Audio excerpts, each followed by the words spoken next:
Hello. Contextual flow এখানে আমরা দেখেন, যখন একটা টপিক এর পরে আরেকটা টপিক সেট আপ করি, ডেফিনেটলি সেটার পিছনে লজিক থাকে। লজিকের মাধ্যমে আমরা সেটা সেট আপ করে থাকি। এখানে দুইটা জিনিস প্রায়োরিটি পেয়ে থাকে। একটা হচ্ছে একটা টপিকের পরে আরেকটা টপিকের সাথে কতটা লিঙ্কড আছে, সেখানে একটা ব্যাপার আছে। আরেকটা ব্যাপার হচ্ছে, যদি সেই টপিকের সাথে লিঙ্ক না থাকে, তাহলে কুইরি ডিমান্ডের উপরেও আমরা অনেক সময় সেট আপ করে থাকি। ওকে। সো দেখেন, আমি বলছি যে things to know about Canada before going, ব্যাপারটা এরকম। যদি এটা হয়, তাহলে আমার প্রথম যে কোশ্চেনটা আসে, তাহলে কানাডা কোথায় অবস্থিত, এটা আমার জানার একটা আগ্রহ। রাইট। এখানে সেই জিনিসটাই কভার করা হচ্ছে যে কানাডা অ্যাকচুয়ালি ম্যাপের কোন পজিশনে আছে। এই জিনিসগুলো এক্সপ্লেন করা হচ্ছে আরো কয়েকটা জিনিসের উপর বেস করে। সো এখানে এটা H2 এবং এটা H3। পরের কথা চলে আসতেছে যে ওকে, তাহলে এই জায়গায় অবস্থিত, তাহলে এটা এখানে কত মানুষ বসবাস করে। So what is the population of Canada. এখন এইটাকে আবার সাপোর্ট করার জন্য ডেফিনেটলি এইটার আবার কিছু রিলেভেন্ট টপিক চলে আসতে পারে। আচ্ছা, এরপরে এটার টাইম জোনটা কি হতে পারে, এটার ল্যাঙ্গুয়েজটা কি হতে পারে। সো দেখেন, একটার পরে পপুলেশন মানে মানুষ, মানুষের পরে তাদের ওখানে টাইম জোনটা কি, এরপরে তারা কোন ভাষাতে কথা বলে, এই ভাষাকে আবার প্রেজেন্ট করার জন্য এবং আরো সাপোর্ট করার জন্য আরো বেশ কিছু সাপোর্টিভ সাব হেডিংস অ্যাড করা হচ্ছে। ওকে। সো এইভাবে দেখেন, ফ্লোটা পাস হচ্ছে, একটা টপিকের পর আরেকটা টপিক পাস হচ্ছে। আমি কিন্তু এখানে কখনোই বলিনি যে ধরেন things to know about Canada before going, এই একটা আর্টিকেলের শুরুতেই আমি এডুকেশন নিয়ে কথা বলছি, এরকম হয়নি। আমি শুরুতেই ভিসা নিয়ে কথা বলছি, এরকম হয়নি। আমি শুরুতেই তাদের ল্যাঙ্গুয়েজ নিয়ে কথা বলছি, এরকম হয়নি। তার মানে একটা কন্টেকচুয়াল ফ্লো তাদের মধ্যে পাস হচ্ছে, এই প্রসেসটাই হচ্ছে contractual flow. So contextual flow means making sure your content reads smoothly from start to finish. এবং এটা সার্চ ইঞ্জিনের ডিমান্ড, এটা ইউজারের ডিমান্ড। আমরা যেমন আগে বলি যে ইউজারের জন্য কাজ করি, আলটিমেটলি শুধু ইউজার না, আমরা সার্চ ইঞ্জিনের জন্য কাজ করি। যদিও এটা সেকেন্ডারি চলে আসে, আপনি যখন কোনো একজন ইউজারের জন্য কাজ করবেন, আলটিমেটলি সেটা সার্চ ইঞ্জিনের জন্যই হচ্ছে, কারণ সার্চ ইঞ্জিন ইউজারের জন্যই তৈরি করা হয়েছে। বাট কথার মধ্যে কিন্তু একটা মাইর প্যাচ আছে। সেটা হচ্ছে আপনি সার্চ ইঞ্জিনের জন্য কাজ করতেছেন, অ্যাট দ্য সেম টাইম ইউজারের স্যাটিসফ্যাকশনের জন্য কাজ করতেছেন। দুইটাই মেনটেন করতে হবে। Okay. So in semantic SEO it's not just putting in the right topics. ধরেন আমি পপুলেশনের পরে আমি স্টাডি বসাই দিলাম, তারপর ওয়ার্ক বসাই দিলাম।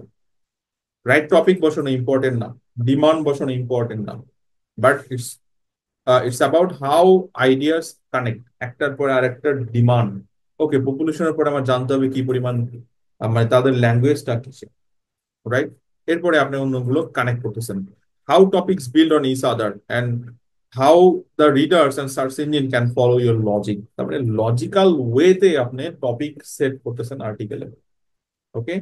এবং কোনটাকে আপনি হাইয়েস্ট প্রায়োরিটি দিচ্ছেন, দেখেন হাইয়েস্ট প্রায়োরিটি কে পাচ্ছে, H2 গুলো। এটাকে সাপোর্ট কে করছে এইগুলো। এখন ধরেন আপনি ওয়াল ম্যাপের যাই, এটার আন্ডারে সাবহেডিং অ্যাড করে রাখছেন আপনার ল্যাঙ্গুয়েজ। তো ল্যাঙ্গুয়েজ তো অ্যাকচুয়ালি ওয়াল ম্যাপের মধ্যে পড়ে না। রাইট, দুইটা আলাদা জিনিস। তাহলে দুইটার প্রায়োরিটি আলাদা হবে, এটাও মাথায় রাখতে হবে। তো এটা H2 যদি হয়, ল্যাঙ্গুয়েজও হবে H2, যেটা পরবর্তীতে আমরা মানে দেখছি। ওকে। সো আশা করি কন্টেক্সচুয়াল ফ্লোর কনসেপ্টটা বুঝতে পারছেন। It's the way your article moves naturally from one idea to the next, like telling a story that makes sense step by step. Good flow কি, what is dog food, what are their different what are the different types, then which ingredients are based, how do I choose the right one। মানে এটা হচ্ছে একটা flow, একটা organise, একটা useful format আছে।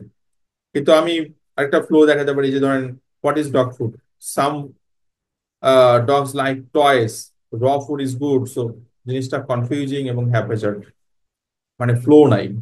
ওকে। এখন এখানে কি এলিমেন্টস গুলো কি, প্রথম করে হচ্ছে logical progression. Logical progression, each section builds on the last, মানে শুরু থেকে লাস্ট পর্যন্ত একটা ফ্লো পাস হবে। স্মুথ ট্রানজিশন, আপনারা যদি ভিডিও দেখেন, দেখেন একটা ক্লিপস থেকে আরেকটা ক্লিপসে জাম্প করে যায় না কিন্তু, একটা ব্লেন্ডেড ফর্ম করে যায়, যাতে বোঝা না যায় একটা স্ক্রিন থেকে আরেকটা স্ক্রিনে মুভ করছে। একটা মুভি দেখেন অথবা ইয়ে দেখেন, তাই না? So smooth transition, no sudden jump between ideas.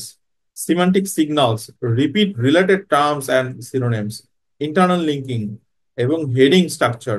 H H one এর পরে এইচ টু কে কে হবে, এইচ টুর আন্ডারে এইচ থ্রি কারা আসবে, প্লট ক্ল্যারিটি, এইচ টু কে ক্ল্যারিটি দেওয়ার জন্য এইচ থ্রি প্রয়োজন, যেমন আমরা এখানে সেট আপ করছি। এটা হচ্ছে এইচ টু, ওয়াল ম্যাপে তারা কোথায় পজিশন করে আছে। তাহলে এইটাই যদি চিন্তা করি, তাহলে ম্যাথমেটিক্সে তারা কোন পজিশনে, কারণ আমি যখন ওয়াল ম্যাপস বলছি সেটা ম্যাথমেটিক্সে কি, কারণ পৃথিবীর সবকিছুই ম্যাথমেটিক্স দিয়ে করা হয়। আমরা যে ভাষা বলছি সেটাও কিন্তু ম্যাথমেটিক্স, আপনারা জানেন কিনা। আমরা যে কথা বলছি, আমাদের যে ল্যাঙ্গুয়েজ, প্রত্যেকটা কান্ট্রির ল্যাঙ্গুয়েজ, সেটা কিন্তু যদি মনে করেন যে বেস হয়, তো সেটা ম্যাথমেটিক্স, ম্যাথমেটিক্স হচ্ছে সবকিছু বেস। এই জন্য দেখেন এটার সিমান্টিক জায়গা মানে অরিজিন, আমরা সবসময় অরিজিনের কথা বলি না। আচ্ছা, ওয়াল ম্যাপের কথা যখন আসে তখন নেইবারিং কান্ট্রিজ কারা হবে, একইভাবে কানাডার বর্ডার কোনগুলো আছে, কানাডা কোন কন্টিনেন্টে অবস্থিত, এর সারফেস এরিয়া কি। সারফেস এরিয়ার বলতে আমরা বুঝাচ্ছি, ধরেন এটা আহ এই যে এখানে মেনশন করা হয়েছে total land area. Okay, so এই জিনিসটা এখানে। Okay, heading tags. So H two কে ক্ল্যারিটি দেওয়ার জন্য এইচ থ্রি প্রয়োজন। Okay? আচ্ছা, কন্টেক্সচুয়াল ফ্লো কেন ইম্পর্টেন্ট অলরেডি জানি, বুঝে ফেলছি। How to write strong contextual flow, প্রথমে আউটলাইন রেডি করবো ডেফিনেটলি, প্রত্যেকটা আর্টিকেল জেনারেট করার আগে আমরা আউটলাইন জেনারেট করব। আমরা কি টার্ম ন্যাচারালি ইউজ করব, যেমন সিমান্টিক এসইও বারবার ইউজ করবো, এটা সিনোনিম হয়ে যাচ্ছে।